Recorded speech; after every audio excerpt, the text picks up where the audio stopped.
The call came on a Tuesday morning while I was reviewing acquisition reports in my downtown office. Isabella Martinez, one of the city's most prestigious wedding planners, sounded genuinely apologetic. "Ms. Victoria, I'm so sorry to inform you, but your family has requested to remove your name from all wedding arrangements. The flower arrangements, seating charts, photography list, everything. I've never had to make a call like this before." I leaned back in my leather chair, looking out at the city skyline that included 3 buildings I owned. "Perfect, Isabella. Thank you for letting me know." There was a pause. "Ms. Victoria, you seem remarkably calm about this. Most people would be devastated." I smiled, glancing at the property deed on my desk. The deed to Grandview Manor, the exclusive venue where my sister Emma was planning her dream wedding in 3 weeks. "Don't worry about me, Isabella. I'll be just fine." What Isabella didn't know, what my family didn't know, was that I wasn't just Victoria Matthews, the quiet daughter who worked some boring office job. I was Victoria Matthews, CEO of Pinnacle Holdings, owner of a $2.8 billion real estate empire that included half the luxury venues in the state, including Grandview Manor. The family dynamics had been crystal clear since childhood. Emma was the golden child, beautiful, charming, engaged to a successful lawyer named David. She'd graduated from business school and immediately joined Dad's consulting firm, where she was being groomed to take over eventually. I was the disappointment. The one who wasted my MBA by declining Dad's job offer. The one who chose to work for some small property management company instead of joining the family business.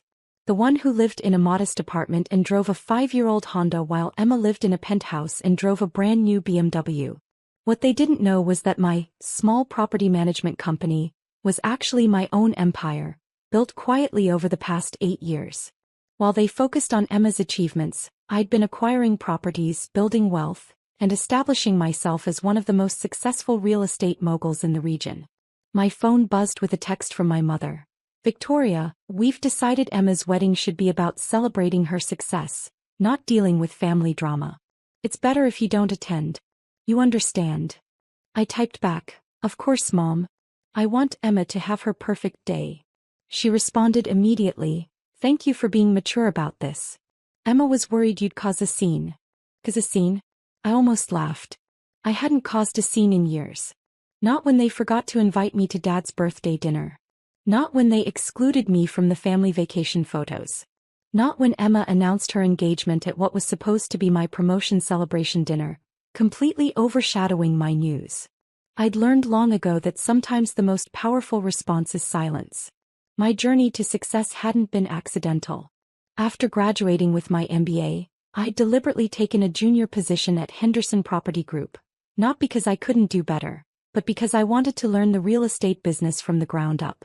While my family mocked my entry-level job, I was studying every aspect of property acquisition, management, and development. I worked 16-hour days, saved every penny, and identified undervalued properties throughout the region. My first acquisition was a small apartment complex that the owners were desperate to sell. I put down every dollar I had and took on massive debt, but the cash flow was immediate. Within 6 months, I'd improved the property, raised rents, and doubled its value. That became my pattern. Find distressed properties, improve them dramatically, and either flip them for massive profits or hold them for steady cash flow. While my family thought I was struggling to pay rent, I was reinvesting every dollar into expanding my portfolio. By year 3, I owned 12 properties. By year 5, I'd incorporated Pinnacle Holdings and owned 47 properties across 3 states. By last year, my portfolio included luxury hotels, commercial buildings, and exclusive event venues, including Grandview Manor, which I'd purchased 18 months ago when the previous owners faced bankruptcy. Emma had announced her engagement 8 months ago with typical fanfare. The entire family gathered for a celebration dinner where she showed off her 3-carat ring and immediately began discussing her dream wedding. "I absolutely must have Grandview Manor," she declared. "It's the most exclusive venue in the state. Only the most successful families can afford it." Dad had beamed with pride. "Nothing's too good for my daughter. If Grandview Manor is what you want, that's what you'll have." Emma had looked directly at me. "Of course, not everyone could appreciate a venue like that. It's really for people who understand luxury and success." I'd smiled and nodded. It sounds perfect for you, Emma. What I didn't mention was that I'd been sitting in meetings about Grandview Manor's renovation budget the week before. The venue they considered impossibly exclusive was one of my smaller investments. Over the following months, I watched Emma plan her elaborate wedding. She hired Isabella Martinez, whose client list included celebrities and politicians. She ordered flowers that cost more than most people's cars. She selected a photographer whose wedding packages started at $15,000. And through it all, I said nothing about owning the venue where all of this would take place. The decision to exclude me hadn't happened overnight. It had been a gradual process, orchestrated primarily by Emma with my parents' full support. It started with small comments. Victoria's been so negative lately. Victoria might feel uncomfortable around all of David's successful friends. Victoria probably can't afford appropriate wedding attire anyway. Then came the practical exclusions. My name disappeared from the engagement party invite list. We thought you'd be too busy with work. I wasn't included in the bridal shower planning. We didn't want to burden you with expenses. I wasn't asked to be in the wedding party. Emma wants her closest friends and you two haven't been that close lately.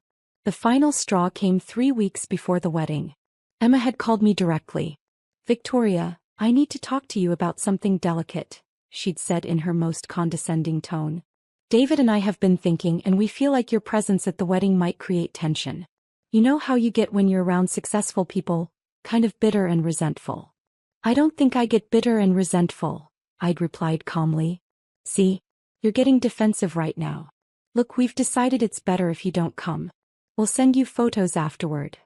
Whatever makes you happy, Emma. I knew you'd understand. This is why we made this decision. You're just not in the same place in life as the rest of us. That conversation had been 2 weeks ago.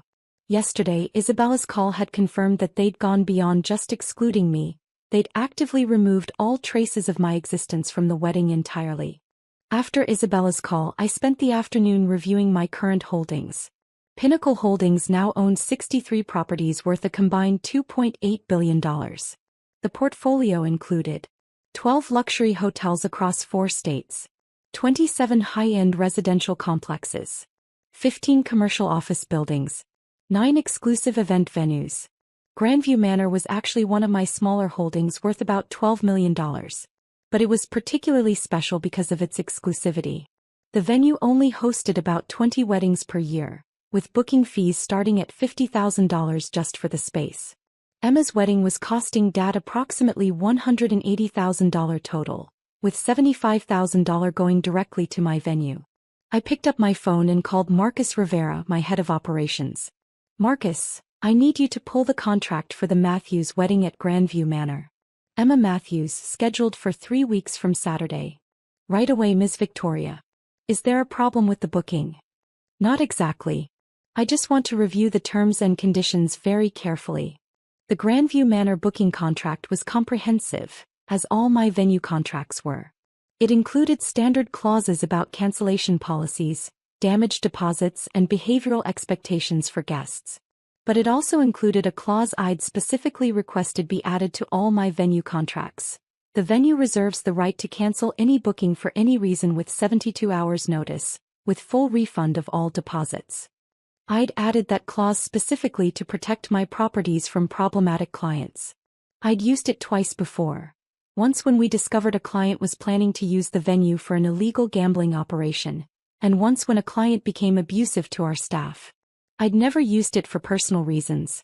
But I'd also never been deliberately excluded from a family wedding at my own venue. I read through the contract 3 more times, then made a decision. I called Isabella Martinez at 4 p.m. that same Tuesday. Isabella, this is Victoria Matthews. We spoke this morning about my removal from Emma's wedding. Oh yes. Again, I'm so sorry about that awkward situation. No need to apologize. I'm actually calling about something else. I need to inform you that Grandview Manor will need to cancel the Matthews wedding booking. There was a long pause. I'm sorry, what? Cancel? But the wedding is in 3 weeks. The deposits are non-refundable according to the contract. Actually, if you review Section 12 of the contract, you'll see that the venue reserves the right to cancel with 72 hours notice and full refund. I'm providing 3 weeks notice. But why? What's the reason for cancellation? I smiled.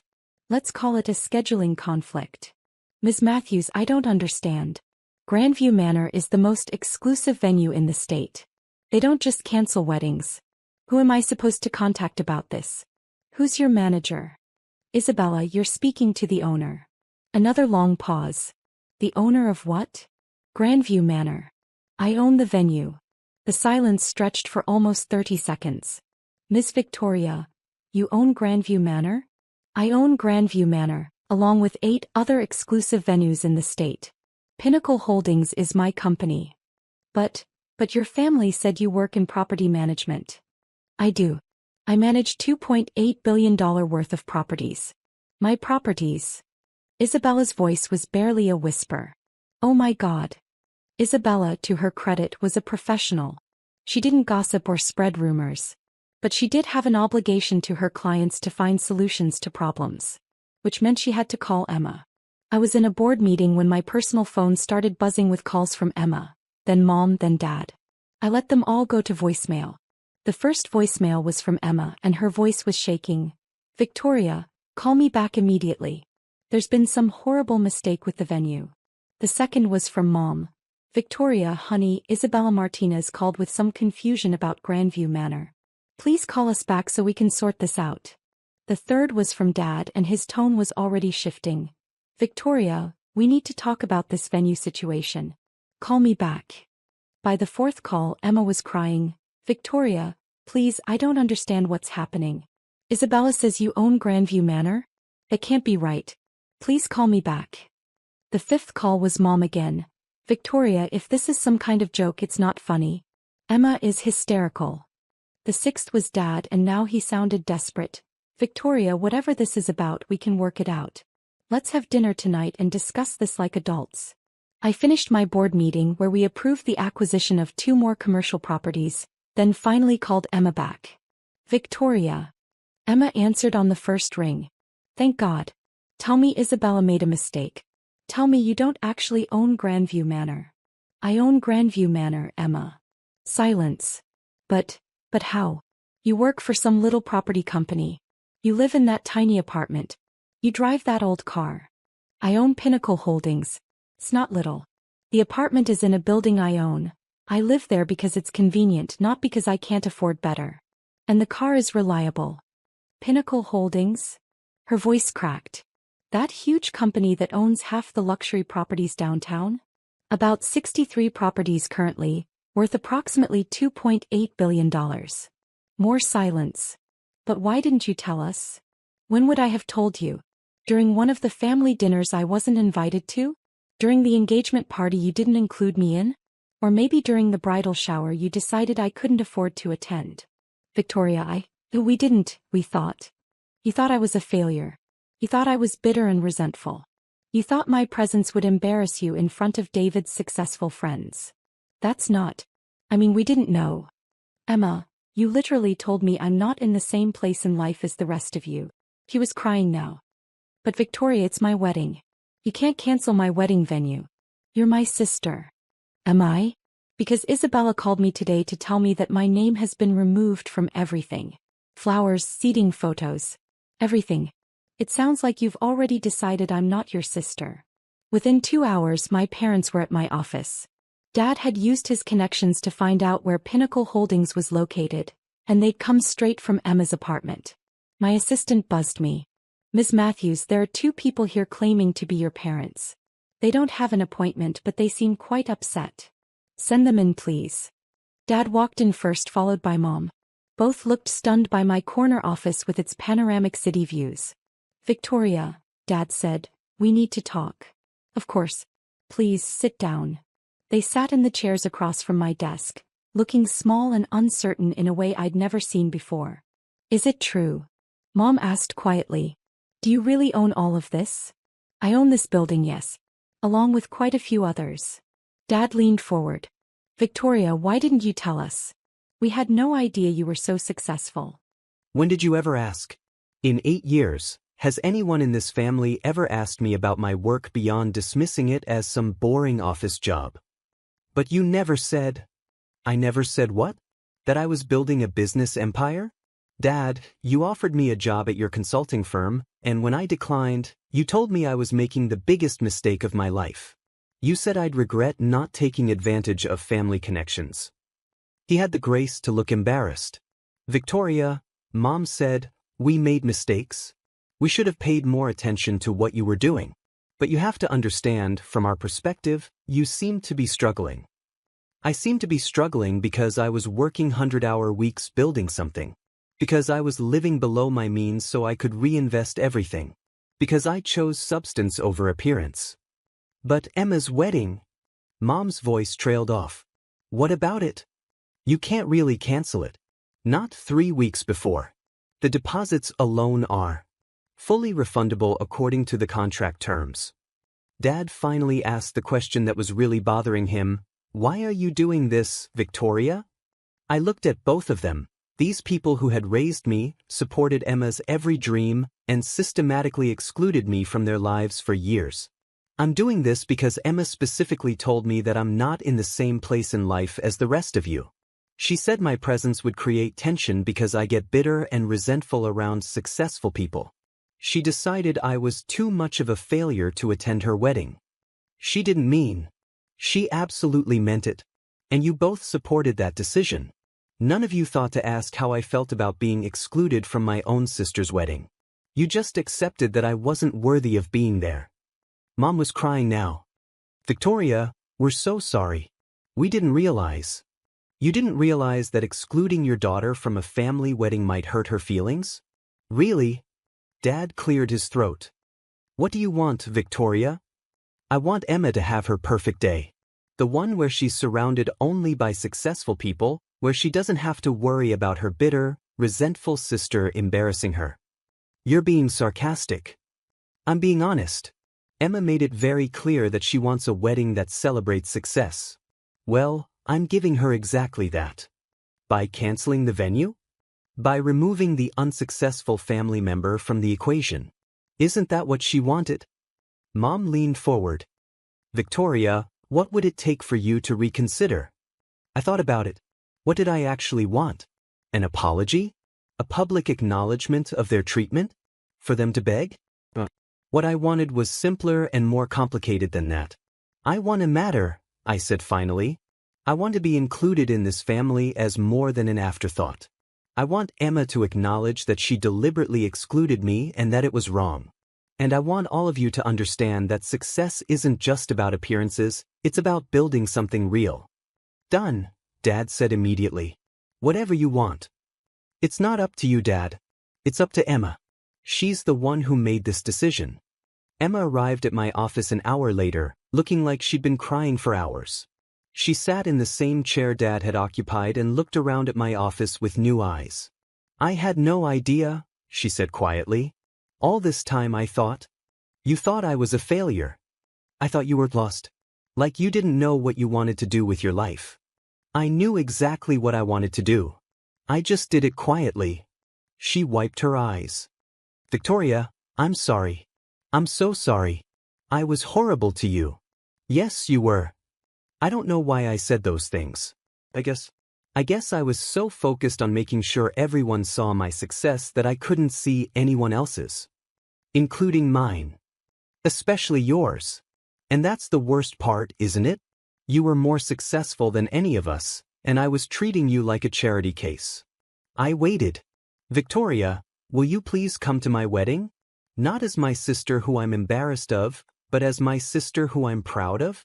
Who I should have been proud of all along. Emma. And will you please not cancel the venue? I know I don't deserve it, but I'm asking anyway. I looked at her sitting there, finally seeing me clearly for the first time in years. The venue was never really canceled, I said. I just wanted you to understand what it felt like to have something important taken away from you. Her eyes widened. You didn't actually cancel it? I called Isabella back an hour after our first conversation and told her it was a miscommunication. The wedding is still on. Emma started crying again, but this time with relief. Thank you. Thank you so much. But I have conditions. She nodded eagerly. Anything. First, you're going to call Isabella and tell her to put my name back on everything. Flowers, Seating, photos. Everything. Already done. I called her before I came here. Second, you're going to make a toast at your wedding acknowledging that you misjudged me and that you're proud to have me as your sister. Of course. And third, we're going to have regular family dinners from now on. Real ones, where we actually talk to each other about our lives. Yes. Absolutely yes. 3 weeks later, I stood in the bridal suite at Grandview Manor, helping Emma with her dress. The venue looked spectacular, Isabella had outdone herself with the decorations, and the spring weather was perfect. Victoria, Emma said as I fastened her necklace, I still can't believe you own this place. I own a lot of places. But this one's special to me now. Why? Because it's where my sister learned to see me. The wedding was beautiful. Emma looked radiant, David was clearly besotted, and the venue provided the perfect backdrop for their celebration. During dinner, Emma stood to make her toast. Before I thank everyone for being here, she said, I need to acknowledge someone very important. My sister Victoria taught me that success isn't about what people can see, it's about what you build when no one is watching. Victoria, I'm sorry it took me so long to realize how amazing you are, and I'm proud to be your sister.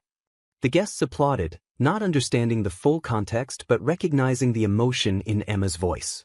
Later, as the reception wound down, Dad found me on the terrace overlooking the gardens. Victoria, I owe you an apology too. Dad. No, let me say this. I spent so many years focused on Emma's achievements that I never bothered to notice yours. And when you declined my job offer, I took it personally instead of respecting your independence. I know you were trying to help.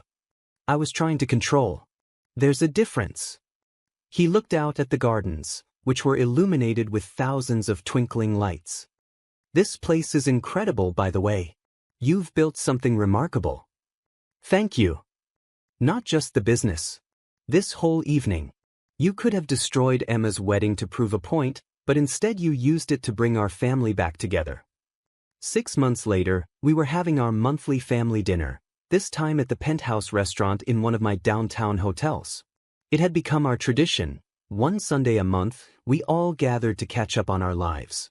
Emma had become genuinely interested in my business, asking thoughtful questions about property development and investment strategies. She'd even started looking into real estate investments for herself and David.